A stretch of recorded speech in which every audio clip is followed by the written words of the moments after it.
That was a smooth drop in by my friend Sean the Kook. Y'all missed that. This episode, I'm going to talk to you about my ADHD and how it fits in with skateboarding and why I have so many different kinds of skateboards. Anytime I go anywhere, I take at least two boards with me, a freestyle and a street board. So I'm going to talk to you about the different ways that I ride a board, the different styles of skateboarding, and how that works with mental disorder like ADHD. So stick around and let's have some fun. This time I'm going to get the Kook doing the drop in, and it's going to be super smooth.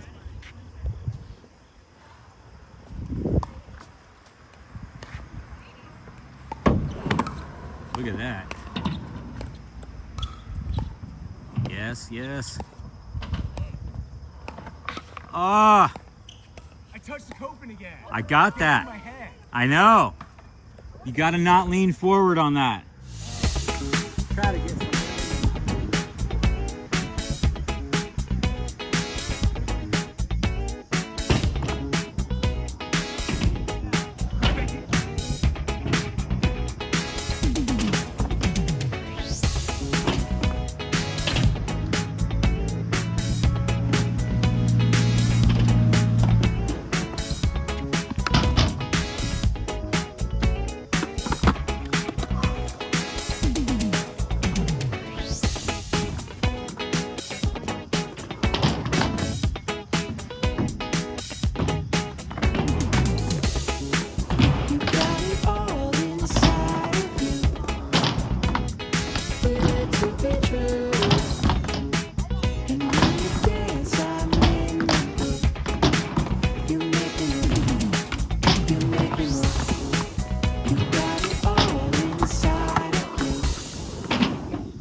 Some days it's roll around on the transition, try to learn some new stuff, throw in some fakey tricks that you've never tried before, and just have fun. That's usually where I like to start warming up when I get to the park. Just kind of roll around, get used to the transition, and then start trying to do some real tricks.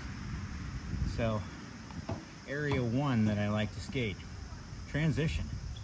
It's a good place to warm up, and it's a good place to practice like literally everything. Kick turns, pivots, grinds, slides, you name it. You can do it all.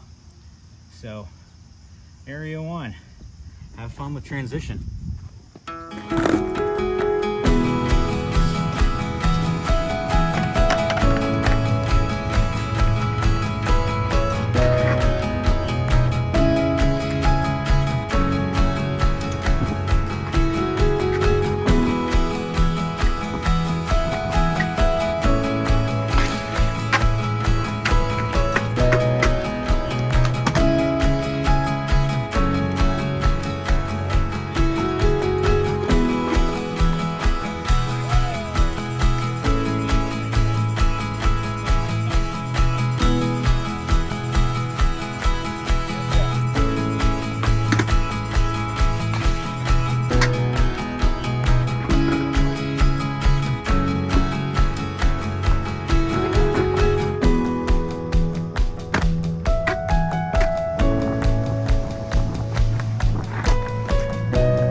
So then there's the freestyle skateboarding that I get into.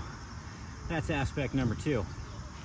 And the thing that I really like about freestyle is that it just allows you to be creative between you the board. Nothing else, no obstacles.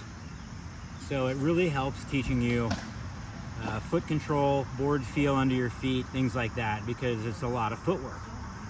And I know footwork looks boring, you know, people that do walk the dog or walk the cow backwards, you know, things like that. They don't look hard, but they are. And the more you do them, the easier they become. You can start stringing those tricks together and putting combinations together. I know a lot of people look at the freestyle rail stand tricks that I do, and they think they're really crazy looking, and they are. But the thing is, they're actually a lot easier than learning an ollie or a kickflip even.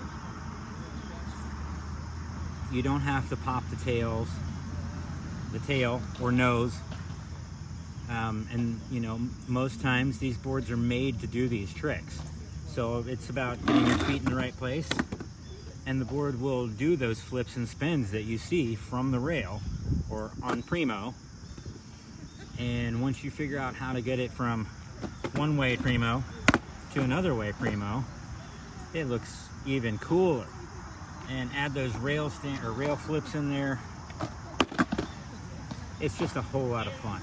So if you've ever been scared of trying to do freestyle, I want to encourage you to put those fears aside. It looks really difficult, but it's a lot easier to get into than street skating or even transition. So check out a freestyle board. Let me know what happens with you. Let's get some street skating in now.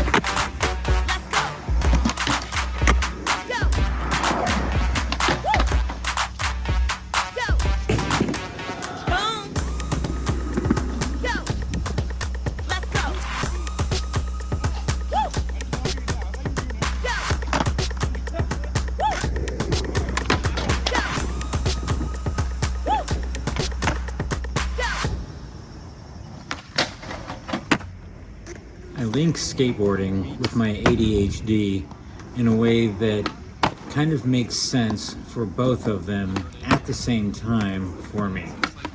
And I'll explain that this way. My ADHD brain is scattered all the time. And when I think about skateboarding, it calms my ADHD brain down.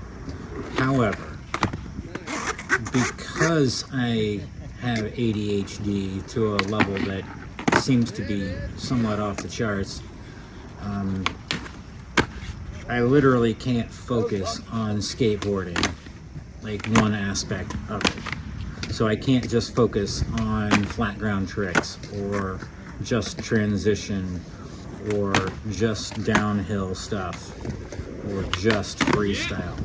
That's why I have so many different boards. My ADHD actually allows me to explore all the different aspects of skateboarding. And to me, it just makes it that much more enjoyable because I'm not limited to street skating or a half pipe or a park somewhere with transition and stuff. I can take a skateboard on any surface and have fun. And it doesn't matter what size the board is to me. If it's a long board, I can still have fun. If it's a tiny little freestyle board, I still have fun. That's the thing that skateboarding does for me with my ADHD. It allows me to not view it as a bad thing, but it allows me to utilize my ADHD and splinter off into all those different factions within skateboarding. And it's made ADHD more enjoyable, actually, if that makes sense. And I'm learning to use it more like a superpower instead of a mental disease. So I don't know if this is gonna help anybody out there, but it's just the ranting and raving of an old man and a skateboard. Take it for what it's worth.